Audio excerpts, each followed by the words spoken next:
Thiruvananthapuram medical കോളേജിൽ ശസ്ത്രക്രിയ മുടങ്ങി എന്ന യൂറോളജി വിഭാഗം മേധാവി ഡോക്ടർ ഹാരിസ് ഹസന്റെ വെളിപ്പെടുത്തലിന് പിന്നാലെ പ്രതിഷേധവുമായി മെഡിക്കൽ കോളേജ് ഡോക്ടേഴ്സ് ദിനമായ നാളെ മെഡിക്കൽ കോളേജുകളിൽ പ്രതിഷേധ ധർണ നടത്തും എന്ന KGMCT ഇപ്പോൾ അറിയിച്ചു. MG പ്രതീഷ് ചേരുന്നുണ്ട് തിരുവനന്തപുരത്ത് നിന്ന്. പ്രതീഷ്, ഈ അവിടുത്തെ പ്രശ്നം അത് സിസ്റ്റത്തിന്റെ വീഴ്ച എന്ന് ആരോഗ്യമന്ത്രി സമ്മതിച്ചതാണല്ലോ. അപ്പോൾ അതിന് ഈ ഡോക്ടേഴ്സിനെ പഴിക്കുന്നു എന്നാണോ ഇവരുടെ ആക്ഷേപം? Pratheesh,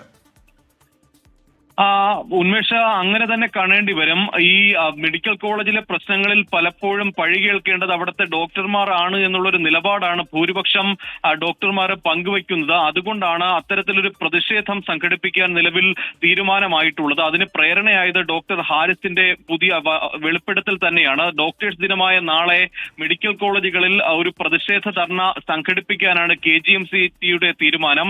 Kerala government teachers medical അസോസിയേഷന്റെ നേതൃത്വത്തിലാണ് ഇത് സംഘടിപ്പിക്കുന്നത്. ഈ പ്രധാനമായും ഈ ഡോക്ടർമാർ ഉന്നയിക്കുന്ന വിഷയങ്ങളിൽ വളരെ പെട്ടെന്ന് തന്നെ തീരുമാനമുണ്ടാകണം. മറിച്ച് ഈ ഒരു സിസ്റ്റത്തിന്റെ പേര് പറഞ്ഞ്, അല്ലെങ്കിൽ സിസ്റ്റത്തിൽ ഉണ്ടാകുന്ന പിഴവിന്റെ പേരിൽ ഡോക്ടർമാരെ പഴിക്കുന്ന സമീപനം ഒഴിവാക്കണമെന്നതാണ് പ്രധാനമായും KGMCTയെ ചൂണ്ടിക്കാണിക്കുന്ന കാര്യം. ഇതുൾപ്പെടെ ചൂണ്ടിക്കാണിച്ചുകൊണ്ടും കഴിഞ്ഞ കുറെ നാളുകളായി സംഘടന ആവശ്യപ്പെടുന്ന വിവിധ ആവശ്യങ്ങൾ നടപ്പിലാക്കണമെന്ന് കൂടി പറഞ്ഞുകൊണ്ടാണ് നാളെ പ്രതിഷേധ ധർണ സംഘടിപ്പിക്കാൻ തീരുമാനമായിരിക്കുന്നത്.